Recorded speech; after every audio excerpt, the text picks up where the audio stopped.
Free mind, you crazy for this. Soulful. It's like our responsibility to make us feel something. You know, to make people feel. Make people feel what we feeling. Hey, yo.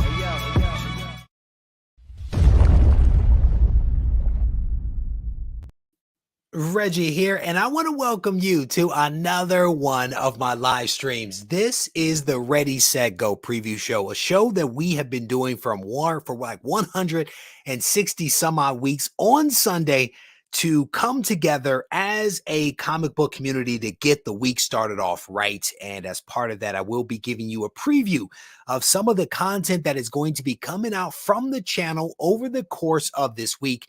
And in addition to that, we're going to be talking about some news and current events.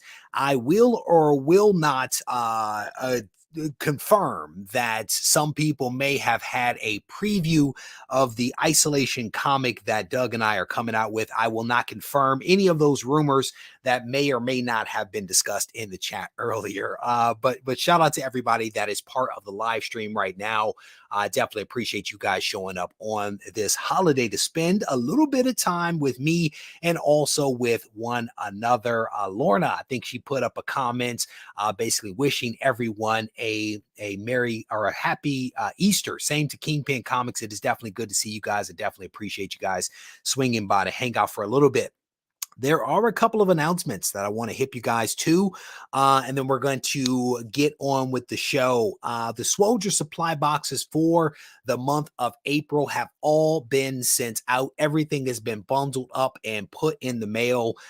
So you should have already received your tracking number, if not your actual box already, because there are some people in the North Carolina area that have already received their boxes. And in at least one of those cases, I forgot to include something. So I've gone ahead and tried to correct that. Definitely want to encourage you guys, if you are part of the subscription, to stay tuned, because I will be showing you what items are going to be available for the May box. There are some really awesome things that I have included, some premium items, as well as some really awesome comics, some key comics that are going to be included randomly in the May Swoldier supply box. And if you haven't yet subscribed to this thing, I definitely encourage you to check it out. You can either buy the subscription, which means you get it every single month, or you can actually do the one-off box. And we had a healthy number of people do the one-off box this month, and a healthier number, I think, that actually signed up to receive the box every single month.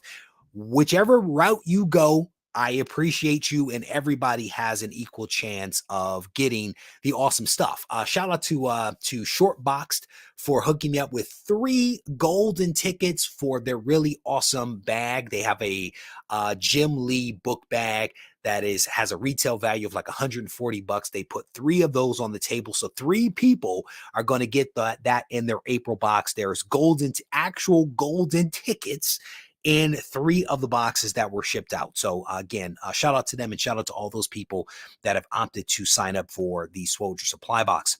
I have 2 other things that I want to hip you guys to. The creative team that is behind the comic known as Isolation, the comic that Doug and I are going to be releasing here in July. The creative team will be coming on the show a little bit later this month. I'm going to have everybody on. I don't quite know what the format will be for that show, but the creative team from the Kubert School is going to be on the show. We're going to talk about the comic. We're going to talk about the art. You will also, during that show, get your first look at the artwork. And there are some people that are part of Patreon that have already seen at least one page of it. Again, I cannot confirm those rumors that may be out there. And then one other announcement that I will give you guys, that if you are thinking about getting on the Patreon bandwagon, I definitely would encourage you to do so. We're actually going to have a Patreon only variant. It will only be available via Patreon. And so some Patreon members at certain levels will actually get the variant for free. Others will have an opportunity to purchase the variant, but that will be the only route the only route for you to actually get the Patreon only variant of Isolation issue number 1. And there have been a number of people that have actually signed up for Patreon over the last maybe week or so. So I definitely want to say thank you to all of those individuals that are supporting the channel, but also putting themselves in a position to get the variant. I actually don't know what the variant looks like as of right now. I can be completely honest about that. We are going to do something that is really awesome. At least that is the hope. In order to get in the running to get the variant either for free or to purchase it, you have to be signed up by May 1. So you still have some time to do it. But one of the things that I'm trying to do is to give people advance notice of the things that I'm doing so that more people have an opportunity to at least hear it, and then are in a position to make a decision as to what they want to do. So that's why I mentioned that. All right. Some of you may or may not have noticed. How about some Isolation original art? There will be some. Yeah, if I don't buy it off, if Doug and I don't buy it all, there is a chance that there could be some original art available. Definitely, I encourage you guys to stay tuned for some details of that, because with the original art, you will have an opportunity to buy it directly from the artists themselves. And so the artists will have an opportunity to make some additional money beyond the money that they are making from Doug and I with actually working on the project. So I would definitely encourage you guys to stay tuned for a lot of those details. I have not yet seen a comment here regarding the changes to the wall, but this is a topic that people oftentimes will actually ask about. So I do want to highlight a couple of the books that are behind me that have changed. There is a Fly Man. You can probably see that on the wall. Fly Man issue number 31 replaced Spider-Man, which was back there. That is a 9.2 of Fly Man from Archie Publications. I also put up there somewhere Strange Tales issue number 138, the first appearance of Eternity. I think it's right there. It's an 8.5. There is Thor 165 back there, which is the first appearance of him or Adam Warlock, one of those two. And then there's also FF67, which is also the origin and first appearance of him. So those are some of the changes to the wall back behind me. I know that is a topic of discussion, so I wanted to make sure that I covered off. Yeah, man, Fly Man.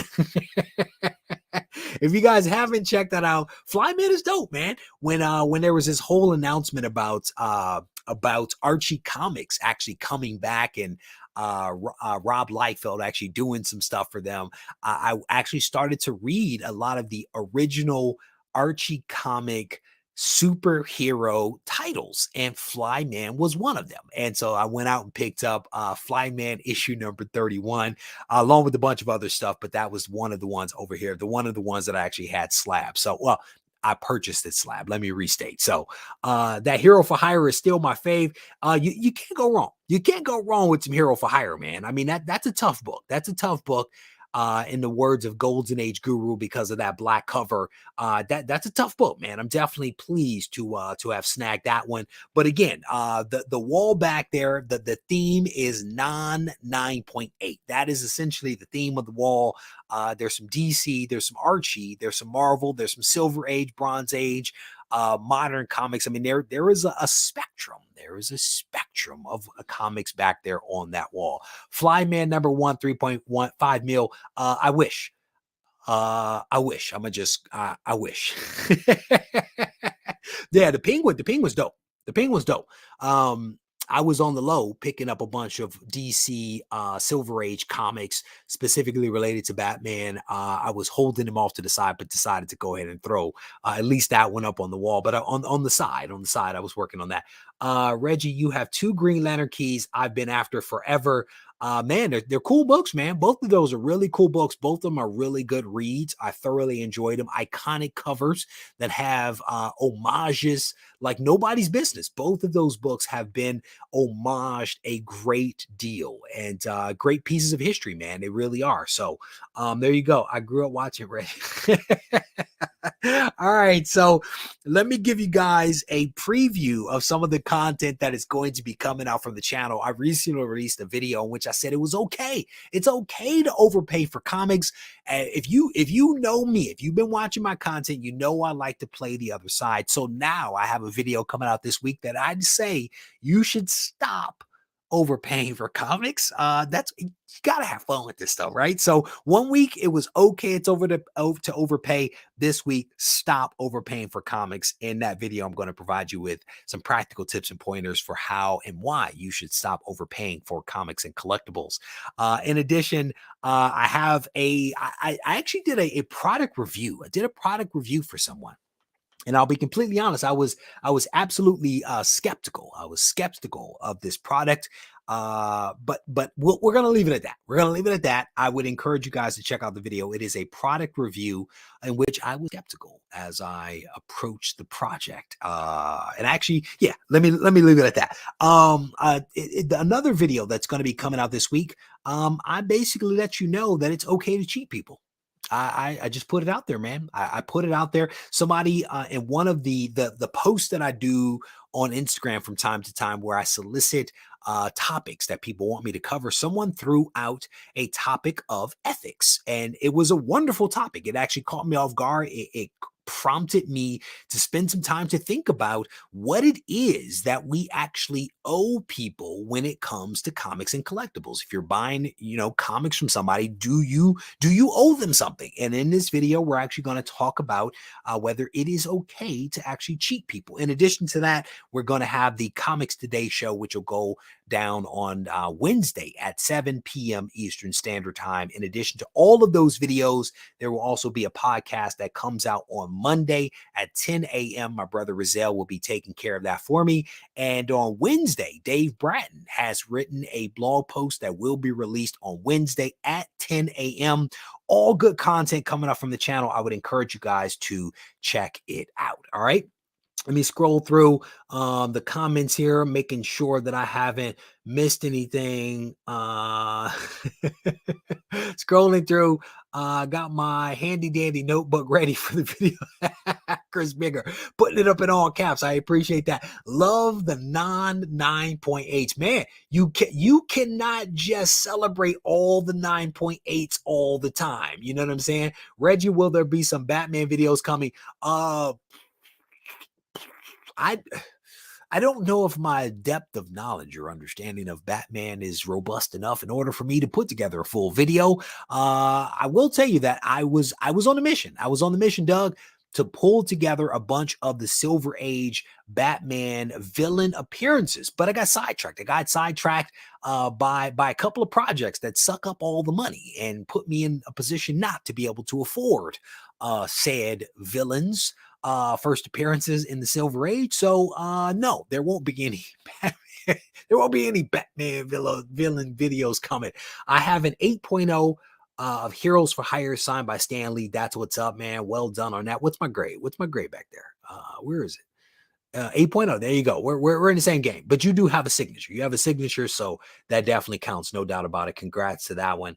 But there's a question here. Jeff the Geek, Regie, when you get your books pressed, do you typically use a third-party presser or just have CGC do it? So there's basically, when I had more time, Jeff, I actually pressed my own books.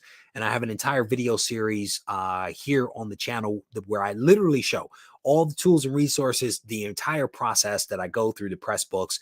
But I ran out of time. I don't have as much free time as I used to have. And so now I opt for CGC to press my books, technically CCS. And there is a video here on the channel. If you search for Regie Collects CGC pressing, there is a video in which I explain why I actually use CCS to do it for me.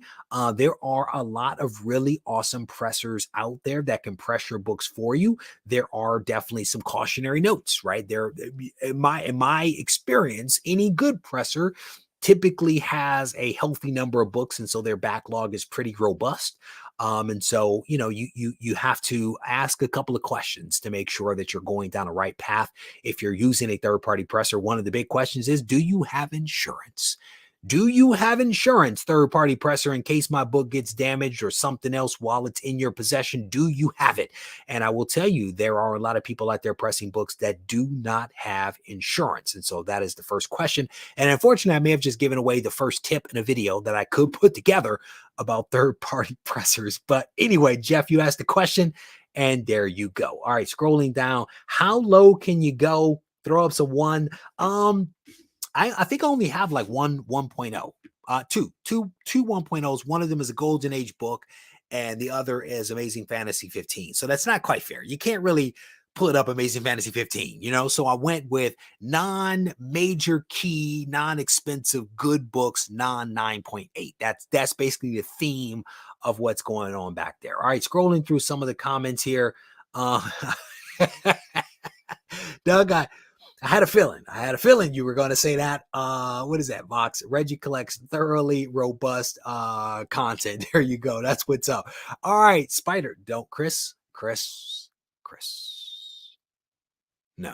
No, Chris. All right. So we have been talking about Warner Brothers and DC Comics off and on for a very, very long time. And somebody recently asked me a question as to why DC Comics tend to not necessarily garner the same attention and value that we get with Marvel Comics in Marvel Silver Age. And somebody even asked, why is it like even second-rate villains or heroes or whatever within Marvel Comics tend to have crazy value sometimes beyond that of major DC Comics? And part of my response to them on Instagram was, I feel like it has to do with the lack of a comprehensive movie and TV strategy on the part of DC.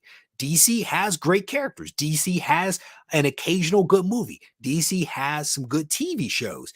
It's, in my mind, it's not a comprehensive type of strategy. And I think that part of what drives a lot of the values and speculation and the excitement that we see with Marvel Comics is that there is, at least in our belief, a comprehensive strategy in place. There's a lot of excitement that this could lead to that, could lead to the other thing. And as a result of that, people will speculate. They will have fun with, I just saw this, this Easter egg, and that must mean that this thing is going to happen. If that happens, then this other thing happens. And as a result of that, people get excited. They go out and buy all of these comics on the secondary market.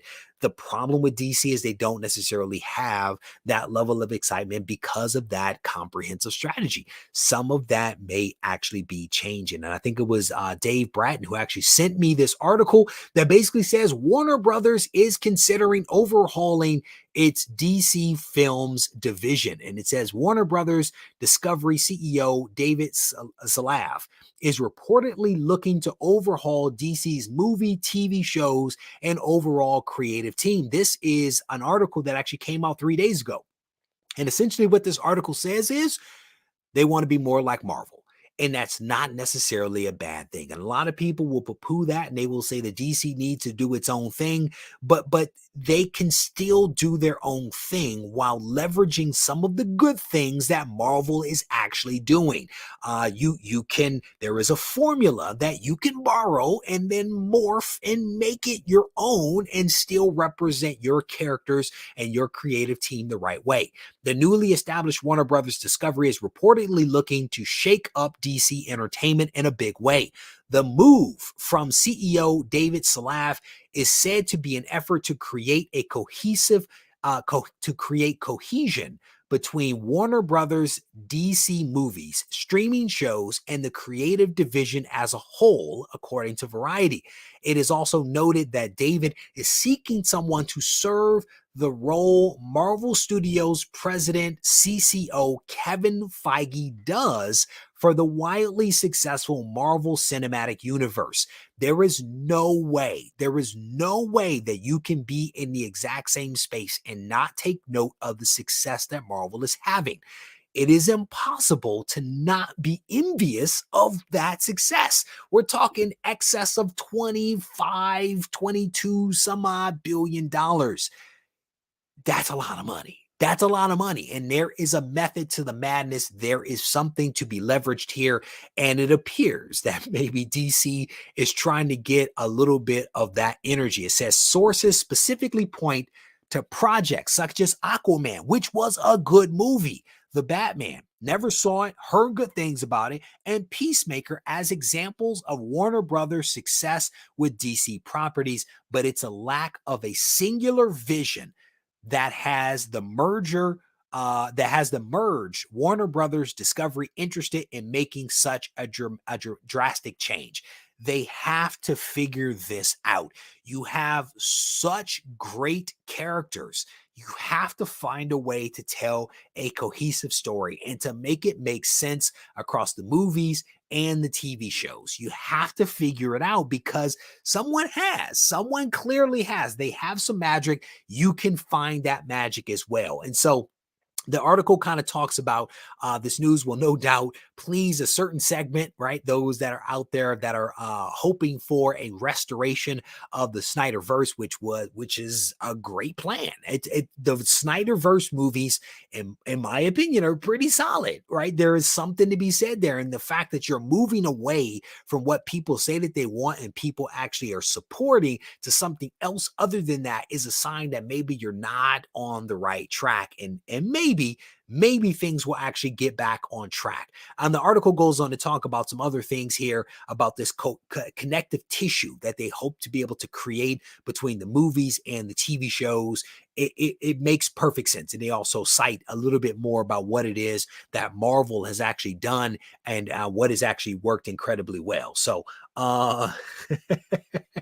Marvel still, they do. And again, it's impossible for you to make. I mean, how many movies have they made? They've had 10 years, over $20 billion. And I think it's like 20 some odd movies. You're going to have a stinker or two. You're going to have a stinker or two in there. There's no doubt about that. But collectively, they take shots on goal that oftentimes score. There is no doubt about that. Eternals was painful. Let's be completely honest and transparent about that. Eternals was painful. The second Thor movie, not so good. Let's be completely honest about it. Was it the first Thor? It was a Thor movie. I don't commit those to memory like a lot of people, but they also have had some epic movies. And DC likewise. I love the Aquaman movie. The Black Manta showing up in Aquaman, I went out and started reading Black Manta comics as a result of seeing him on the screen. I enjoy Aquaman. I haven't seen Batman. I'm looking forward to checking it out. The Joker, couldn't watch that. I don't do well with mental illness, so I could not watch that. But there seems to be some really good stuff. What is that? Chris Bigger, The Rock seems to be a big DC supporter as of now. That's a big man. Let's be honest. The Rock is a fan of doing really cool stuff. And I am excited about his Black Adam movie. I think it's going to be incredible. And if only DC could get on board maybe with Snyder, with what The Rock is trying to do. Maybe they find, a James Gunn that can come in and set that tone for everything and make it all work and make it all connect. It would be amazing, right? I mean, in my opinion, James Gunn is a super talented guy. And so could he be the Kevin Feige for DC? I don't know. If you remember a few weeks ago, we actually spoke about the fact that he is going to now switch to TV. He's looking for some additional DC projects to work on. Who knows what kind of negotiations and discussions that are taking place. What is that? I think right now DC should actually stick to just doing Elseworld trilogies as well, says Liger. Scrolling through the comments here, Thor 2 was the only bad Marvel. Eternals was a little dry. It was a little dry. It was like burnt toast. It was like burnt toast with no butter, no jelly, no jam, none of that. It was a little painful up in there. I'm gonna just say that. What else? I'm trying to think if there was another stinker. Definitely one of the Thor movies kind of stunk, and Eternals was definitely a little painful. I can't think of another one, to be honest with you, but definitely those two were rocky. But the vast majority have been incredible. There's no doubt about that.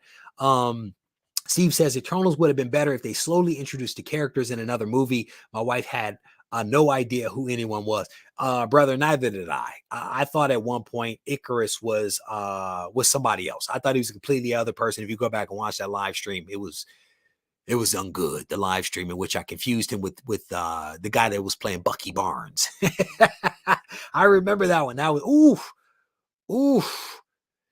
We don't count that one. We don't count that. Anything before Iron Man, we don't we don't count those, brother. We need more Black Manta. I don't know that I would agree with that. Black Manta is a dope character. Black Manta is a dope character. I went back and read a lot. The ongoing series, his current series, I read several issues of that. I thought that was really good. I read some of the earlier stuff. He's a dope character, man. And I'd love to see more of him on screen. Dark World was a snooze fest. Scrolling through. Oh, please don't start those rumors. Oh, this is not Elon Musk. Okay. This is not Elon Musk. I think The Rock is very comfortable making his movies and working in the gym and doing what he does. I don't think, well, so first of all, I don't know if Warner Brothers would actually sell DC in order for somebody to actually buy it, and the price that they would try to charge for that, I don't know. Superior says, I'd rather watch Eternals again over Morbius. That must mean that Morbius is painful. If that's the one you choose, I am going to have to say that Morbius was pretty darn painful. I haven't been to the theater to see those, so I'm going to defer. But does Rock have a deep knowledge of DC Comics itself? I don't think so. I think he knows probably Black Adam, is because he's wanted to do that for a very long time. So my guess is things in that genre he's probably good with. Do not disagree. Do not disagree with that statement at all. So for those folks that are coming in a little late, there was an article that I was just talking about on CBR that was originally discussed on Variety, which gave us a preview that could potentially Warner Brothers is thinking about overhauling its DC Films division. Essentially what they are talking about is to try to leverage some of the magic that is being seen over at Marvel for their benefit. They're trying to come up with a cohesive strategy for their movies and for their TV shows. They are interested in hiring somebody similar to a Kevin Feige that has a vision, that has a plan, that has maybe an appreciation for the source material, and can give directors the freedom to actually tell good stories while still being true to that source material. Because in my mind, that's kind of how I view Kevin Feige. I think Kevin Feige is an incredibly talented individual, and I think he also probably surrounds himself with other incredibly talented individuals, which allows him to shine even more. Right? At a certain point, you have to have a bench of people that are talented, that bring things to the table. And I think Kevin Feige probably has that. He is definitely not a single one-man show. I think he has some good people. No, he bought the XFL a while ago, didn't he? I thought he bought XFL a while ago. I mean, it was defunct, wasn't it? Wasn't it defunct? I remember in their heyday, I went to one of their games when I was living in LA at the time. I think we went to one at the Coliseum. So in Pasadena. All right, cool. So the next thing that I wanted to kind of hip you guys to, in addition to this whole possible overhaul of DC films, is some stuff that is actually happening with my man James Gunn, who I am a huge fan of. James Gunn is letting us know that we're going to get some more Weasel. We're going to get more Weasel. The Weasel survived the attack, and there is a chance we're going to get some Weasel. And in true fashion of nepotism, the Weasel was played by his brother. I don't know if people knew that, but the brother of James Gunn was the Weasel. And it says the Suicide Squad writer and director James Gunn hints that Sean Gunn's Task Force X veteran Weasel may return to the DCEU in the future. I honestly think that James Gunn is just having some fun, which I am all in favor of. And so let me scroll through this, because again, I don't think a lot of that first stuff around the Weasel is the interesting stuff here. But he does highlight that potentially not only will we get the Weasel, but we'll get the detachable kid, which is a character I thought was incredibly interesting. It was an interesting character that that they chose to put out here. But one of the interesting things here with this article, it says, as for the deaths in Suicide Squad, Gunn explained how he told Warner Brothers which of the characters in it would die and when their final moments on Earth would occur, which he said involved using images from the comics. I laid the pictures down and I told them the story in the same way, Gunn said. So they all thought that was the Suicide Squad as well. They thought that was going to be the whole movie. Then they got to see them killed. So essentially, James Gunn, who is appears to be quite the character, made even the folks at Warner Brothers think that that team that we saw die in Suicide Squad was the real Suicide Squad. So they were caught as off guard as many of us that the detachable kid and the Weasel were basically going to be offed in this movie. So I thought that was really interesting. Again, there's more to come. There's more to come with James Gunn. I think there's a lot of layers to this guy. I think he throws out things kind of like a Kevin Feige, throws things out there for people to kind of play with. And all the while, he is having a good time. He is having a good time just throwing some stuff out there. But the article says here, in addition to the second season of Peacemaker, Gunn is also working on a second spinoff from the Suicide Squad, which, like Peacemaker, will stream on HBO Max. Although plot and character details about the series have been kept under wraps so far, Gunn stated earlier this year that it may be a different genre than Peacemaker, commenting that it won't be as much of a comedy as Peacemaker, but in the same universe. So essentially, James Gunn is signaling here that he is building out a universe. We know from things that he said before that he has 2 other projects with DC that he is trying to do, and he may be creating his own universe, which I think is wonderful because James Gunn tells really great stories. And so potentially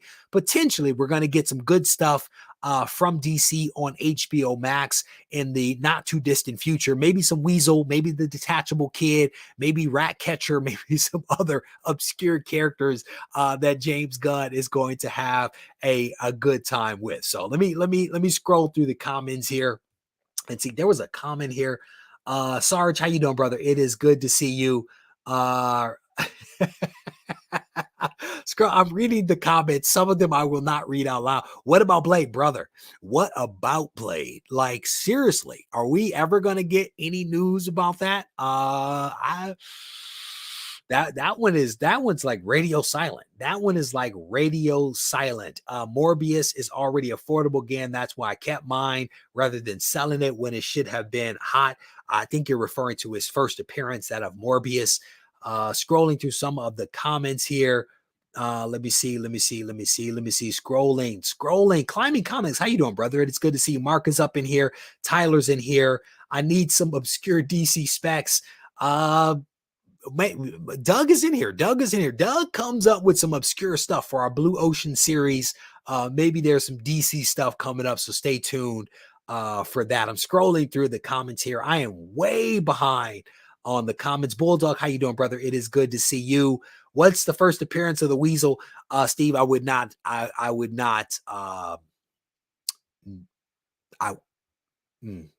Scrolling through the comments here.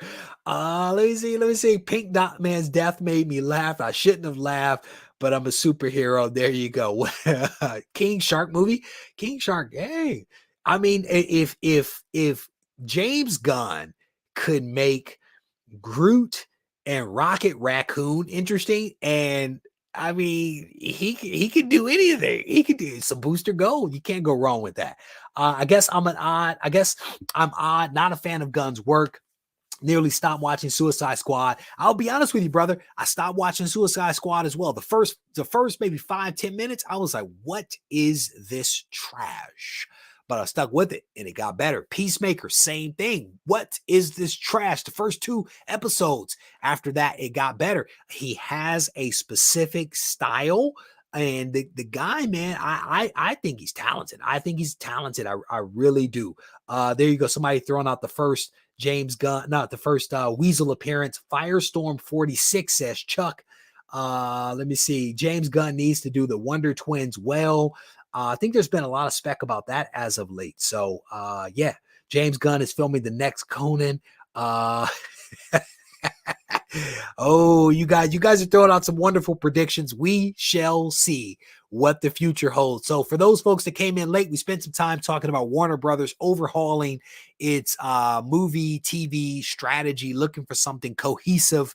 We spoke a little bit about James Gunn and some magic that he is attempting to make. And the very last thing that I'm going to talk about, because we may wrap up a little early. I have family in town, so we may wrap up a little bit early. I don't know if you guys watch The Breakfast Club. I don't know if people listen to The Breakfast Club out of New York. I do occasionally catch some of their stuff on YouTube. I thought this was an interesting article, some interesting stuff that is happening related to Charlemagne the God. If you guys know him, he is a DJ on the popular radio station in New York. It says Charlemagne the God to create new original comics to amplify Black and brown narratives. And I'm not going to read through this whole article, but Charlemagne he's a businessman. He is a businessman, and according to this article, he is also a fan of comics. And so I can definitely get on board with that. I did not know that he is a fan of comics, but according to this article, he is indeed. Now, what I thought was really awesome about this is that Charlemagne is taking a two-pronged approach to publish original comics. The first is through his own publishing house, which is an offshoot of Simon & Schuster, but he is also publishing original graphic novel, one called Darkstorm, that is co-created by comic book writer and screenwriter Kevin Graveau. And I think that's how you say Kevin's last name. Kevin is the guy that is behind Adam Bashir, the Legend of the Blue Marvel. He is also behind, what is the franchise called? It's probably in here. Underworld. It's honestly, it escaped me, but I thoroughly enjoy Underworld. He was actually one of the werewolves, the Lycan in the very first movie. Graveau, who has worked with DC, Marvel, Valiant, and more, is perhaps best known for creating the original story for the Underworld horror action franchise and co-writing the original's screenplay. He also acted in the original film. He is also a graduate of Howard University. But I read this article. I thought that was really cool. The article goes on to say this is a signature superhero story, Charlemagne and Graveau's first original IP to be published as graphic novels and comics. Darkstorm is about a reluctant superhero of the same name who struggles with PTSD that is projected as an anti-hero, except to those that know him best. So Kevin Graveau is an incredibly talented guy. I'm definitely looking forward to checking this out. I didn't see any details as to when this was going to be released, but fingers crossed that it happens sometime soon. Scrolling through some of this, if you know anything about me, then you know how much I love comics. I'm the guy who got Wolverine holding a microphone tattooed on his arm when he was 17 because of my love of comics. I did not know that. You gotta love the commitment. I got an eagle. I got an eagle when I was 17, and my mother saw it as soon as I walked in the door. Did not hide it very well at all. But again, just an interesting article that I wanted to kind of throw up for you guys, partly because Doug and I are also working on an independent comic as well, known as Isolation. And we may, as I mentioned earlier at the top of the show, we're going to have the creative team on later this month, and we're probably going to show some original art from the comic. So I definitely encourage you guys to stay tuned for some of that. Let me see. Scrolling through some of the comments, Kevin says he's going to be be on the lookout for that. That's what's up. Let me see. We're Steve Conge. I really enjoyed his comic book. Read it yesterday. That's what's up. Did he? Wait a minute. Charlemagne used to have that Comic Book Kings YouTube show as well. I did not know that. Check that out. Let me see. Regie, how concrete is the rumor that Jaden Smith? I don't don't know about that. I don't know if anyone is interested in touching the Smith family at the moment, just because of the recent controversy that is going on. Yeah, I don't know about that. I don't know about that. There have been at least 2 other actors that have been mentioned that possibly will be Miles Morales, but who knows? Who knows? I mean, there were a lot of people that believed that Miles was actually going to show up in the new Doctor Strange movie. I don't know that that's going to happen. I think that there's always going to be a lot of rumors about some of this stuff, but I don't know about Jaden. So, any updates on your comic? Yeah, we talked a little bit about that already. It is going down. The comic should be dropping in July. Don't get me lying as to exactly what date, but we are getting closer and closer to wrapping up the very first issue. I've been getting, not daily, but I've been getting regular updates on how things are going from Doug and the creative team, and things are looking good. I will tell you that I'm getting excited about 2 weeks ago, we designed the trade dress. Trade dress is incredible. Adam did a really, really good job on the trade dress, which I hope to show you guys here at some time soon. I will also tell you that I spoke to a big time cover artist recently, and I was hoping to get a really dope cover. And the number that was thrown out is it's a robust number. It's a robust number. Can't do it. But I have big plans. I have big hopes and big dreams. But I also have to do what's sensible. What's sensible for Doug and the creative team, for myself, and also for the folks that will potentially be buying the comic as well. So just have to do what makes sense. Spidey, how you doing, brother? This is my first live stream listening to. Love what I've seen. Thank you very much. I absolutely appreciate it. It is a pleasure to have you. It is always nice when people finally make their way to one of the live streams after watching some of the pre-recorded stuff, because this is where the magic happens. The magic happens right here. A lot of it is related to the people that show up for the live streams and make comments like this. Man, you just, we don't need any of that action on the set. Let's just put it that way. Yeah, man. I mean, Alex, it's a good point. So for those folks that came in a little bit late, I just covered off on the fact that Charlemagne the God, who is a DJ in New York, is venturing into comics. You know, if it is indeed true, which I don't doubt that this guy has had an interest in comics since he was 17, who amongst us hasn't dreamed of actually coming out with your own comic, right? You gotta respect it, man. And it's interesting. So many of us were into comics when we were younger, and we get out of it, and then we find our way back into it as we get a little bit older. And if you think about what is happening right now in this golden age of comics, of people creating IP, comics doing really well, comics going for crazy amounts of money, comics being converted into movies and TV shows and streaming shows, it only makes sense that somebody that has had a passion for comics, that has the financial resources to try to do one, and has a creative team, takes a shot on goal. And so I respect it. I hope for nothing but the best for Charlemagne the God. And Kevin Graveau is super talented, man. Super talented writer. So fingers crossed that they can make that magic happen. So scrolling through some of the comments here. Yeah, man, I'm telling you, I don't know that touching the Smiths is the right thing right now. I just think, you know, the kids didn't have anything to do with it, but still, I think that they're going to go radio silent for a little while, and they're going to emerge on the other side slightly different. So let me give you guys a quick rundown of some of the content that's going to be coming out from the channel over the course of this week. We're going to have a blog post on Wednesday by Dave Bratton at 10 a.m. You guys should get an email from the website if you're actually signed up to receive notifications. You will get that. We're going to be releasing a podcast, and the podcast is available on your preferred podcasting platform. Just search for Regie Collects, and you should be able to find it. A couple of cool videos rolling out this week. I'm doing a product review. I was super skeptical when the company reached out to ask me to do the review. I pushed back on doing the review. I ended up doing the review.